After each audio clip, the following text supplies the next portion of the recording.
Ito po ang pinag-uusapan. Hindi pa po kalat na kalat ito. Kami-kami pa lamang po ng aming mga sources na hindi nanununog at nangunguryente ang nakakaalam. Ay, mangilan nila. Yes, ilan pa lang. Ay, naku naman. Ito ay po pwedeng itanggi ng dating magkarelasyon at pwede rin namang Hayaan na lang. aminin nila or hayaan.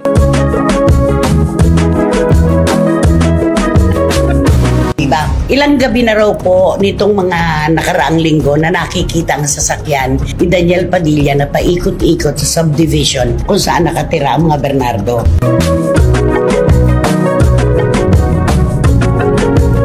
Kahit anong harang pa ang gawin ng kahit sino, matututo silang magtago. Masunod lamang ang isinisigaw ng puso.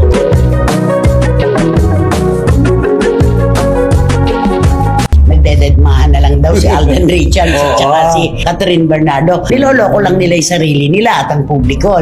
Bitiranang kolumnista si Christopher Min nagulat sa natuklasang chismis kina Catherine Bernardo at Daniel Padilla. Alden Richards, dinigma!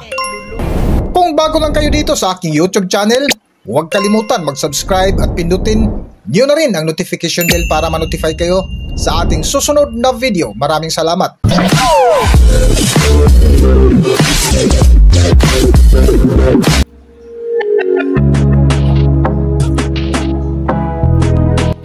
Lumipas nga ang halos isang buwan na pinag-uusapan ang kwento ng record-breaking movie na Hilulamagin na pinagbidahan ni Catherine Bernardo at Alden Richards kung saan namamaalam na bilang Joy at Ethan bago magtapos ang taong 2024 sa nasabing pelikula na ikinalungkot ng mga Katdin fans. Ngunit kamakailan ay isang pasabog ang natuklasan ng bitiranang kolumnista na si Nanay Christopher Min na hindi pa kalat na kalat ang balita na di umano ay huling-huli ang sasakyan ng dating nobyo ni Catherine Bernardo na si Daniel Padilla na paikot-ikot sa subdivision kung saan nakatira si Catherine Bernardo ayon sa nakuhang source ni Nanay Christopher Min. Ito po ang pinag-uusapan. Hindi pa po kalat na kalat ito. Kami-kami pa lamang po ng aming mga sources na hindi nanununog at nangunguryente ang nakakaalam. Ay, mangilan nila. Yes, ilan pa lang. Ay, naku naman. Ito ay po pwedeng itanggi ng dating magkarelasyon at pwede rin namang Hayaan na lang. aminin nila or hayaan, di ba? Ilang gabi na raw po nitong mga nakaraang linggo na nakikita ang sasakyan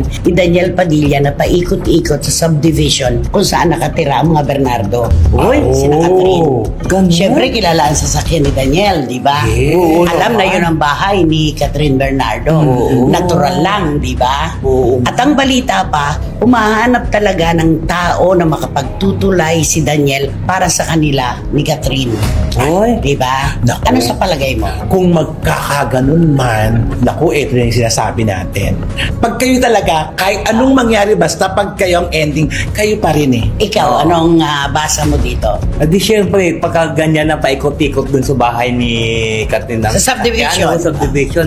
Ay, syempre gusto niya siguro talaga makipagbalikan. Ayun. Pero alam mo, nakaganda kasi yung ginawa ni Daniel Padilla na hindi pagsasalita. No, yung silence na yun na nagsasalita ngayon eh, no? Wala siyang babawiin, wala siyang itatanggi, walang aaminin kasi naging tahimik lang siya. Oo, lahat espekulasyon. Kahit naman si Katerina, hindi naman na nagdadaldala. Oo, nung nag-iwalay sila kahit nasa anong sama at iniiyak ni Catherine ng bonggang-bongga, wala tayong pangit na narinig mula sa kanya. Bakit? Doon sa mga kwento na ng babae, si Daniel Padilla at kung sino-sinong itinuturo na malapit na silang manuno, di ba? Meron bang inamin si Catherine kahit isang litanya lang na oo, totoo, si ganito o si ganyan nga ang nahuli ko? Meron bang ganon? Wala. Na kung tutusin, pwede naman. Pero dahil sa, alam mo yun, nananaig pa rin yung pagmamahali, alam mo yun? Alam mo, meron sila talagang silent conspiracy. Diba? Para bang pareho nilang pinagdesisyonan na hindi magsiraan, hindi magkwento ng kung ano-ano. Para kung sakali man na dumating yung gaya ng ganitong posibilidad, wala silang ikahihiya, wala silang babawiin. At hindi naman nakakapagtaka na kasi ilang taon naman sila. Ay, oo. Kaya isang taon, isipin mo. Nag 1 year sila nung November 30 na hiwalay na hanggang ngayon nakapasunong yun. Diba?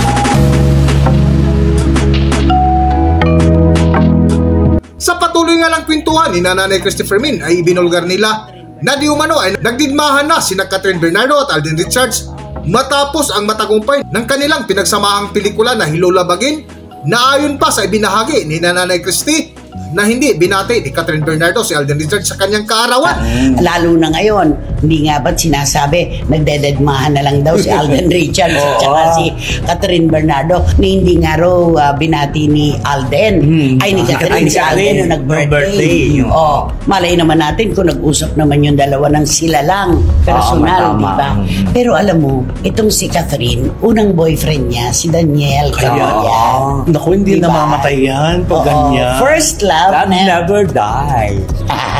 Dagdagan mo naman. First love never die. Dies. First love never dies.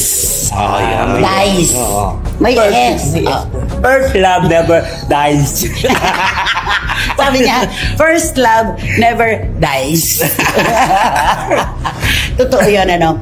Kahit anong harang pa ang gawin ng kahit sino, matututo silang magtago. Masunod lamang ang sinisigaw ng puso. Ganun yun eh. At saka naniniwala ako sa mga timing talaga. I-timing ang lahat ng bagay makukuha mo. At saka hindi po pwede yung love on the rebound. Yung papatol sila o magmamahal kunwari ng kung sino na hindi naman talaga yun ang itinitibok ng puso nila. True. Niloloko lang nila yung sarili nila at ang publiko, di ba? Tama. Siguro kay Catherine, si Daniel pa rin talaga. At kay Daniel, si Catherine pa rin. Oo, nakagawa man ng hindi maganda, pero mapag-uusapan. Pero ito pa lang unang hakbang. Baka nga gusto lang muna magpag-usap-usap, wala pang balikan na magaganap. Usap-usap muna, baka pwede pang mahilot.